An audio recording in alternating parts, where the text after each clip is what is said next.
In the 41st millennium, the Imperium of man wages wars on a million fronts. Armies clash, fleets burn, and entire worlds are sacrificed for the survival of humanity. But some threats are too subtle for the hammer of the Imperial Guard, too elusive for the blade of a space marine. For these targets, the High Lords of Terra turn to an organization so secret, its very existence is denied. They are the ultimate sanction, the final solution. They are the Officio Assassinorum. These are not mere killers for hire. They are living weapons, forged in secrecy and tempered by absolute devotion. Recruiters orphans, their childhoods are erased, their minds scrubbed clean of all but one purpose: to kill in the Emperor's name. Every waking moment is a brutal regimen of training, pushing their bodies and minds far beyond human limits, until all that remains is a perfect instrument of death. They are the ghosts of the Imperium, and where they walk,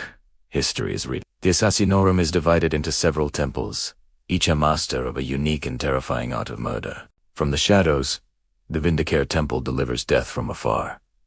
Its snipers are paragons of patience and precision. They can wait motionless for weeks, months even, their senses focused on a single moment. A whisper of wind, a single breath, and a custom-made bullet travels across miles to find its mark. A rebel governor giving a speech, an alien warlord commanding its horde, they fall, and Wheatham entire movements crumble. For the Vindicare, a single shot is all it takes to end a war before it begins. But not all targets can be reached with a bullet. For these, the Callidus temple employs the art of deception. The Callidus are chameleons, shapeshifters, who can become anyone. Using the arcane drug polymorphine, they can alter their physical form, voice, and mannerisms to flawlessly impersonate a trusted advisor, a lover, or even the target's closest confidant. They move through enemy strongholds unseen, weaving a web of lies until they are in the perfect position to strike.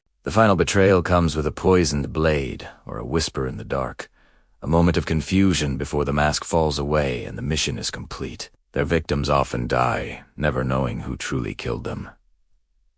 Then, there is the Eversor temple. Where other assassins value subtlety, the Eversor is a symphony of pure, unadulterated violence. They are not sent to assassinate a single person. They are deployed to annihilate everything in their path, pumped full of a hyperstimulant cocktail of combat drugs. An Eversor assassin is a berserker engine of destruction, a screaming whirlwind of claws, blades, and bolts. Their mind is a storm of pure, murderous rage, programmed to kill until nothing is left standing. And when their mission is finally over, their own unstable biology turns them into a living bomb, detonating in a bio-meltdown that scours the very ground they stood on. You don't send an Eversor to kill a man. You send an Eversor to make a statement written in blood and fire. Perhaps the most dreaded of all are the agents of the Culexus temple. They are anti-psychers, psychic voids in the fabric of reality, born with the rare pariah gene. They are soulless beings whose very presence is anathema to the powers of the warp. To a normal person, a Culexus feels unsettling, a cold spot in the soul, but to a psyker, their presence is agony, a suffocating negation of their very being. Clad in their eerie war gear, a Culexus drains psychic energy, snuffing out sorcery and turning a Chaos Lord's power against them. They hunt demons, rogue psychers, and warp-spawned horrors. You cannot fight them with magic, for they are its antithesis. You cannot face them in battle, for their touch can wither your soul.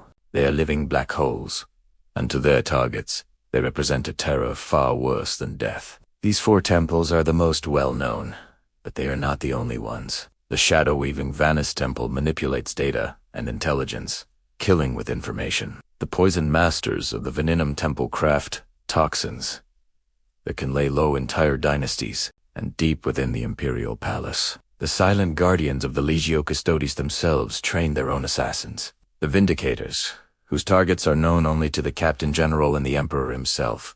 The deployment of any assassin is a matter of galactic importance, an action authorized only by the High Lords of Terra through an execution force order. Such a decree is never given lightly. To unleash even one of these operatives is to gamble with the fate of worlds. It is a tacit admission that conventional warfare has failed, and that a more precise, more terrifying solution is required. One death can halt an invasion. One act of sabotage can cripple an enemy fleet. One silent kill can prevent a civil war that would cost billions of lives. This is the true power of the Assassinorum. Not the strength to win battles, but the precision to make them unnecessary. Yet, for all their power, the assassins themselves lead a tragic existence.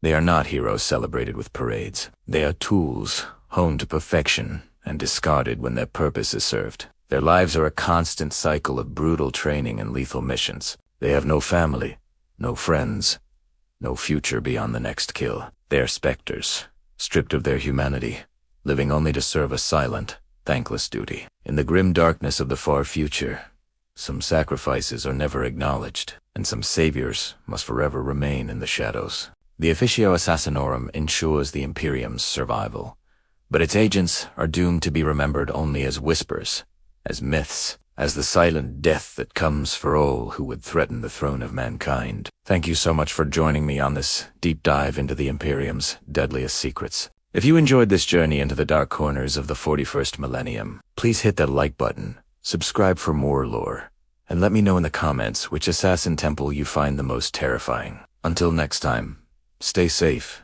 and may the Emperor protect.